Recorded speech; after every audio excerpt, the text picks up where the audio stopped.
They're coming in through the back door! Oh no! Oh no!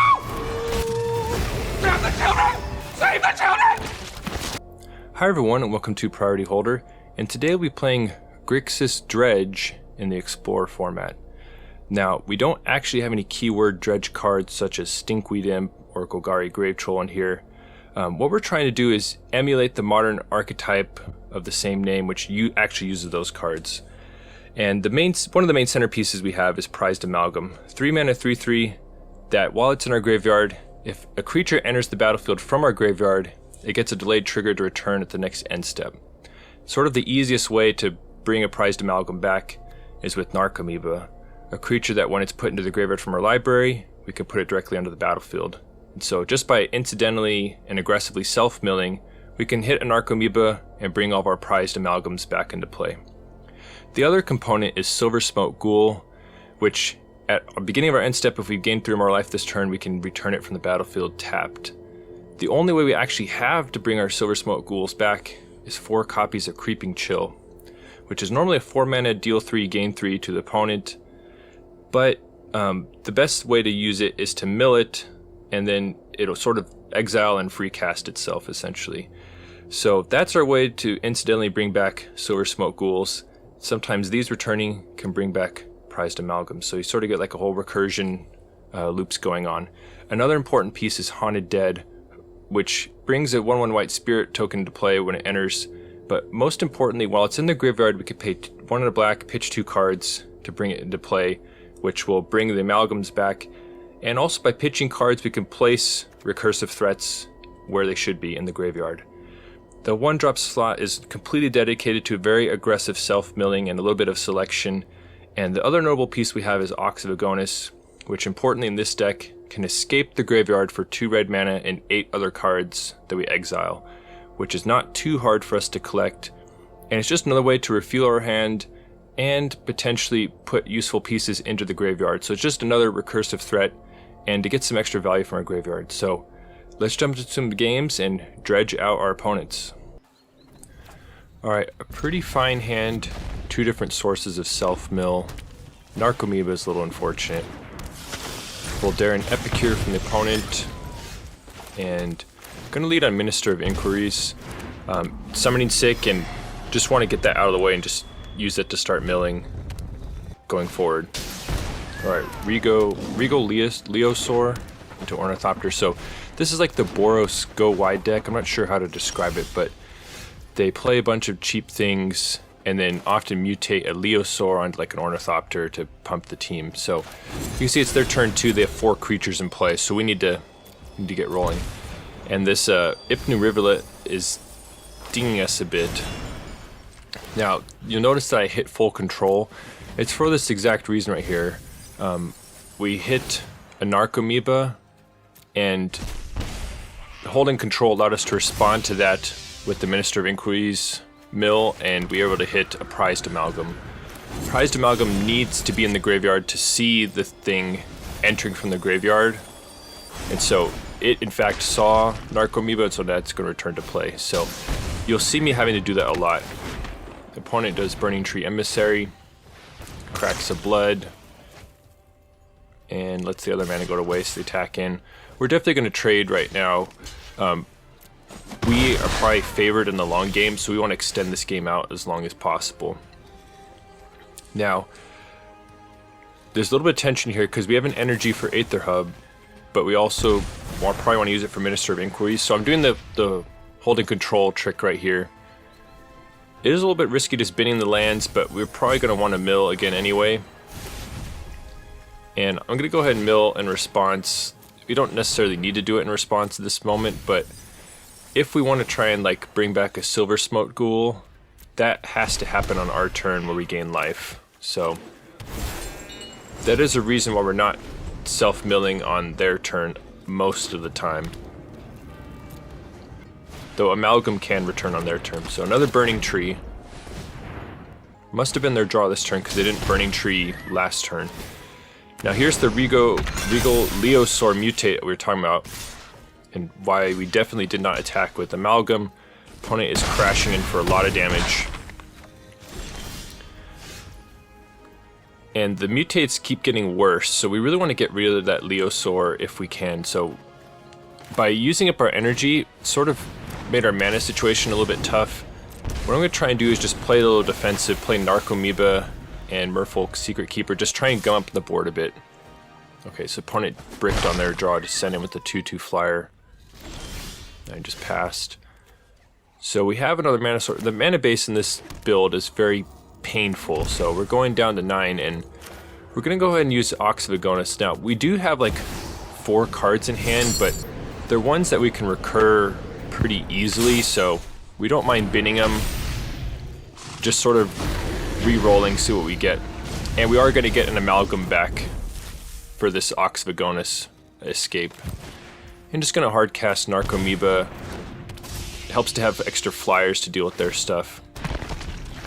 So we're sort of executing our plan, but we're at a very dangerous life total. Okay, so Clarion Spirit, Gleeful Demolition. That's one of the techs they use with all the like food tokens and blood tokens they have to really go wide.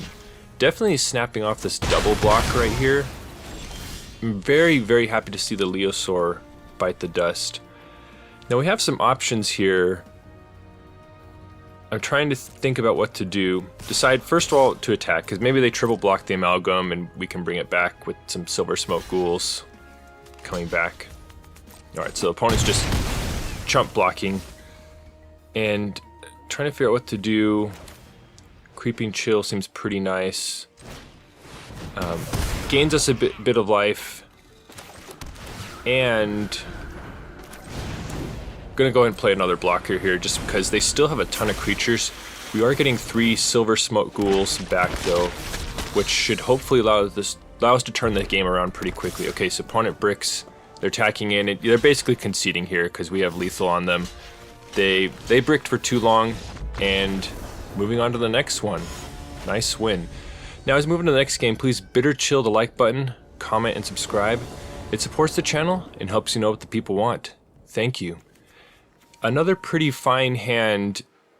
Once again, the mana base is really painful trying to have all the necessary colors. Pelt collector from the opponent. So we could be in a lot of trouble very quickly. Now I go ahead and lead with Secretkeeper. Honestly, it might have been better to use Otherworldly Gaze to try and fish for another land, because Aether Hub's going to run out of energy pretty quickly. Beast Caller could be a very, very big problem for us. So it sucks being on the play against this kind of strong opener from them. We gotta see, we just gotta try and execute our game plan. Okay, so we did hit a Narcomoeba, and we're gonna put that in the battlefield. Are punished a bit from playing Aether Hub late. End up just playing a blocker, but we could have responded to the Narcomoeba with Otherworldly Gaze to try and put an Amalgam in the graveyard. So I don't know if that's necessarily a misplay, but it's something to consider. And another Beast Caller is pretty bad for us. And then it gets worse. Another creature growing both Beast Callers. So opponent smashes in. So we're going to block the 2/2 and we're going to chump the 4/4. And it's looking grim.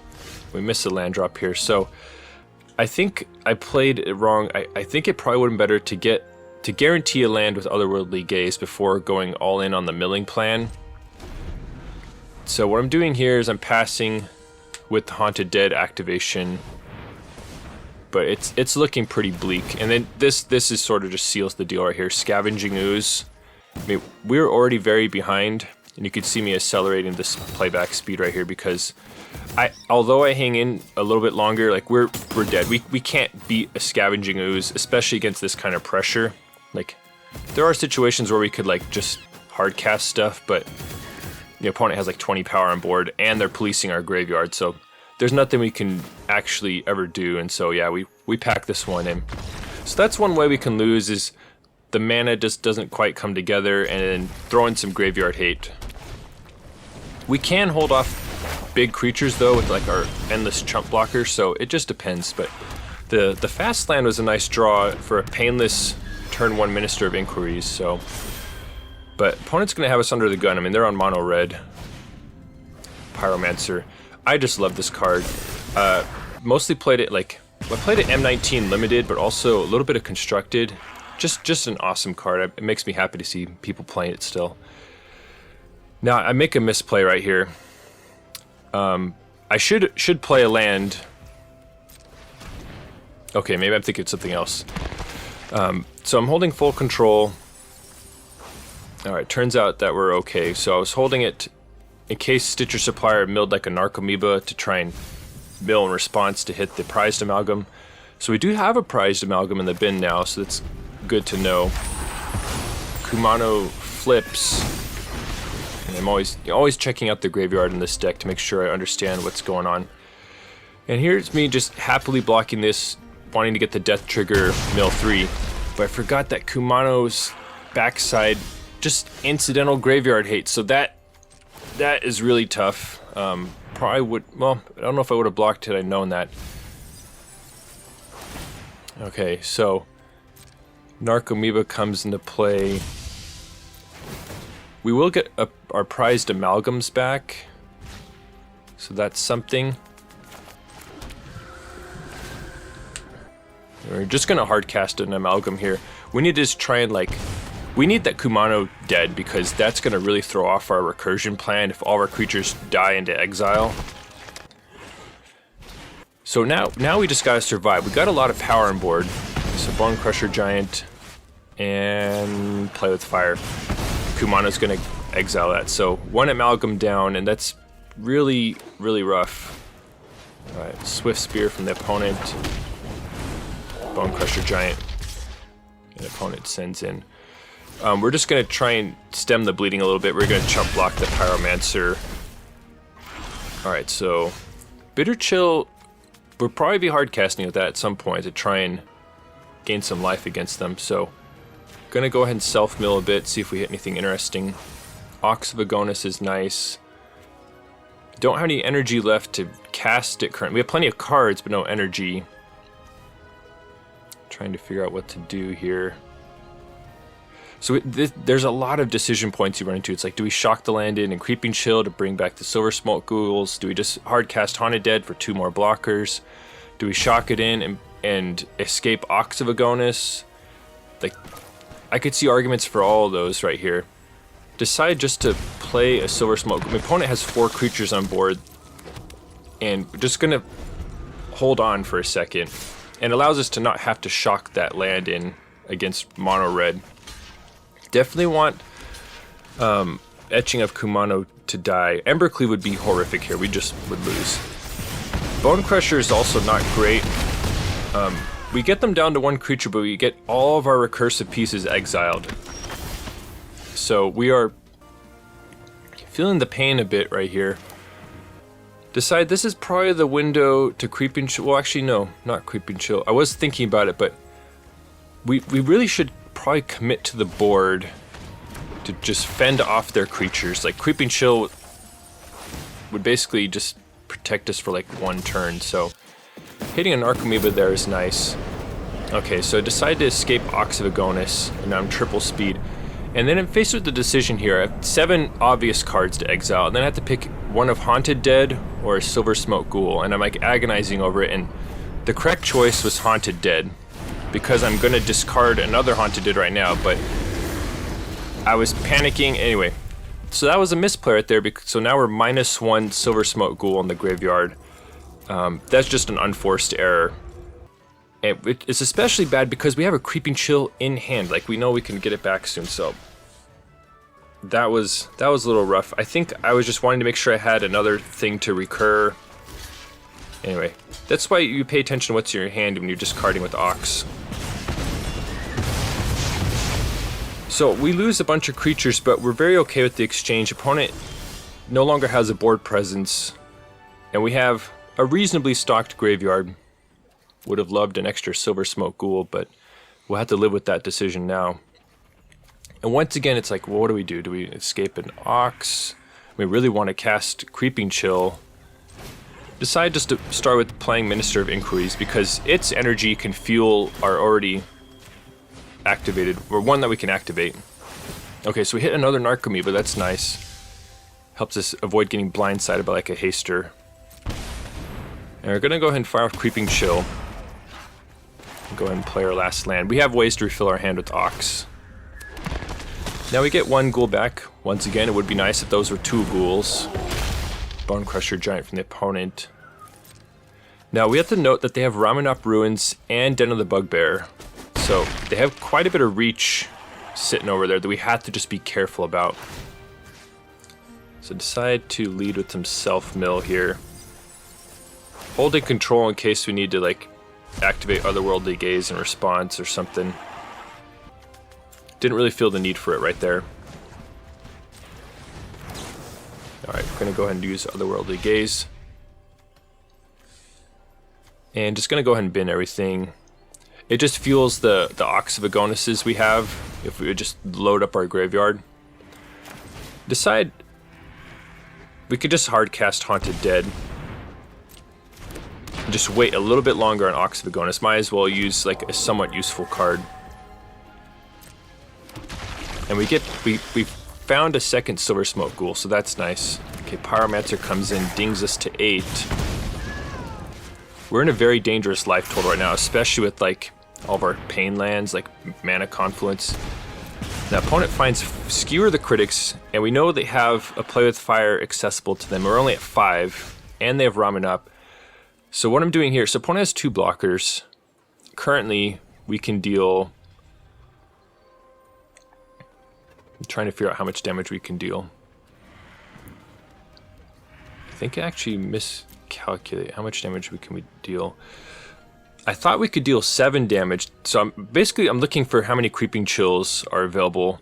So if we use both Otherworldly Gazes and Merfolk Secretkeeper, we can mill 10, but we have 15 cards left, so decide to fish for a Creeping Chill hit right here, and we do actually hit the last Creeping Chill and get a Narcomoeba. Now this isn't quite lethal, but opponent packs it in anyway, and the writing's pretty much on the wall.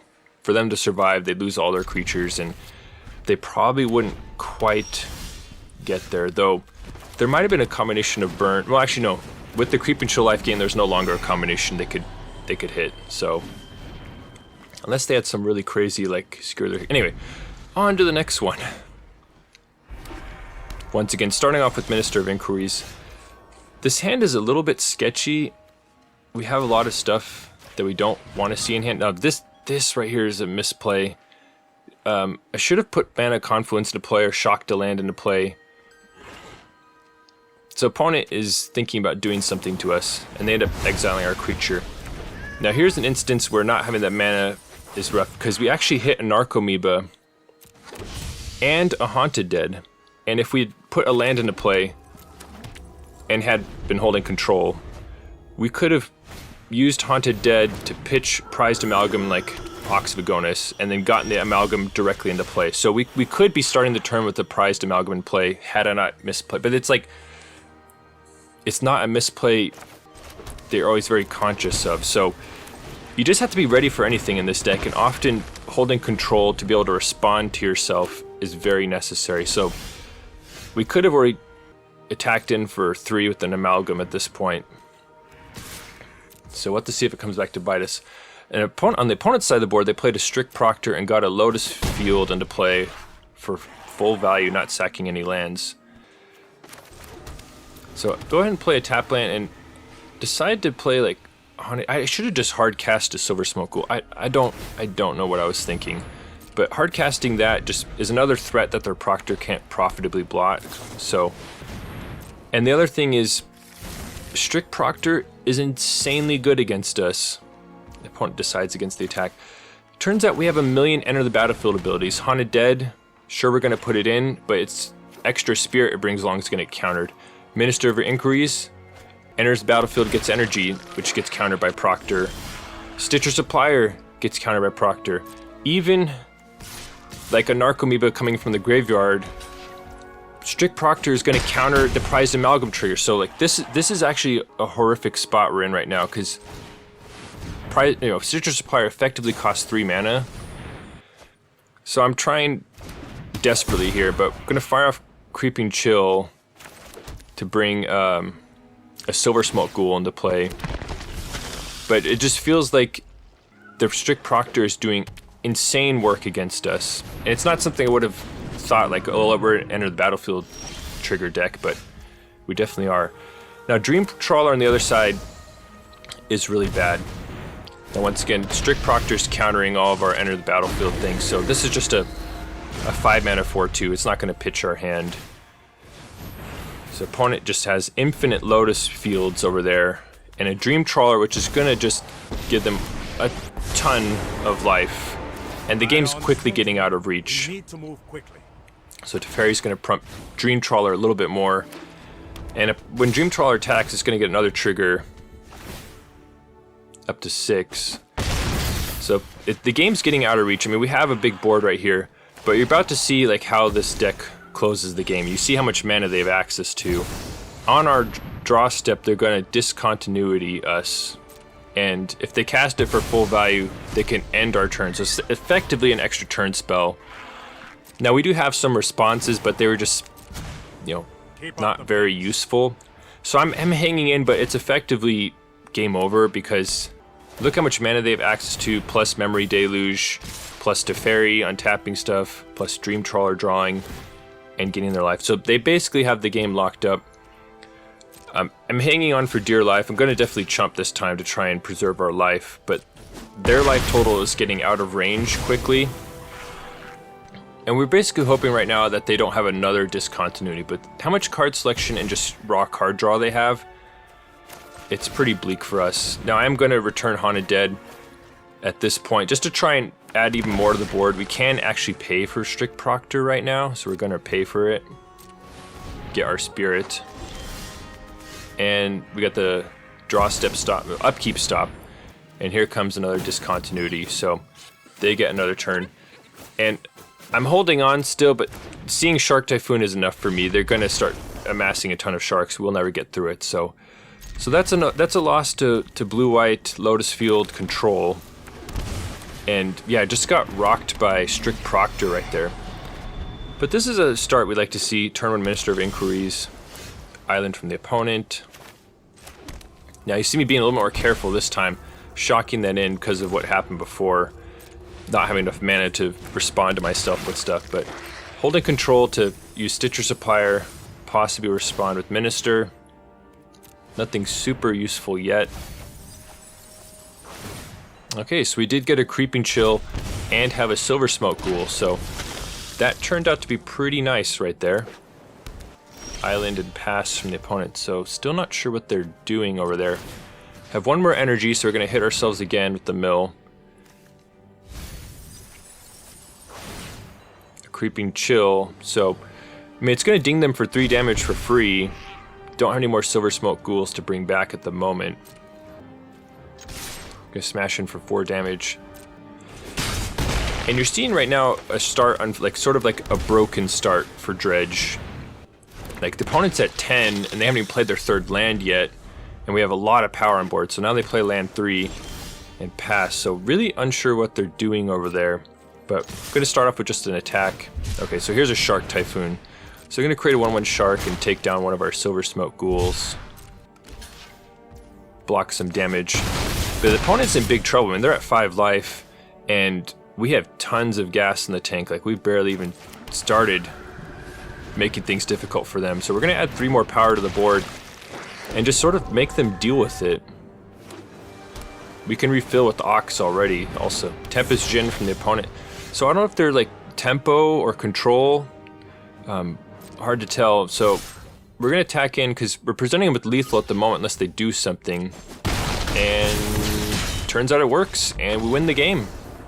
Wow, what a fun and crazy deck. What I really like about this is just a really interesting, unique play style, and like really maximizes its usage of the graveyard. And just has a lot of interesting decision points. You saw how many times I had to hold priority to be able to respond to myself should certain scenarios arise. And there's just a lot more interesting decision trees than you would expect in this kind of deck. So really, really thought-provoking and interesting and sort of engaging deck to play, with also some really awesome high rolls. Like if you just happen to get a bunch of amalgams early on, or a bunch of Silversmotes and spike a Creeping Chill.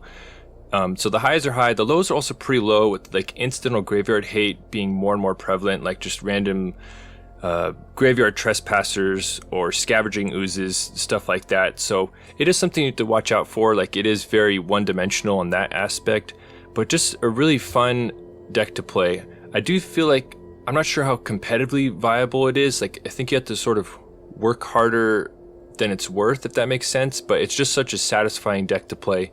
If you're also interested in other self-mill decks, I have like a whole variety of them. I love exploring I love dredging the depths for the different self-mill archetypes, and there's a lot more that I've done and a lot more that are in the tank still, so keep posted for even more of them. But yeah, let me know in the comments, what's your favorite recursive creature? Anyways, thank you for watching, and I hope you have a wonderful day.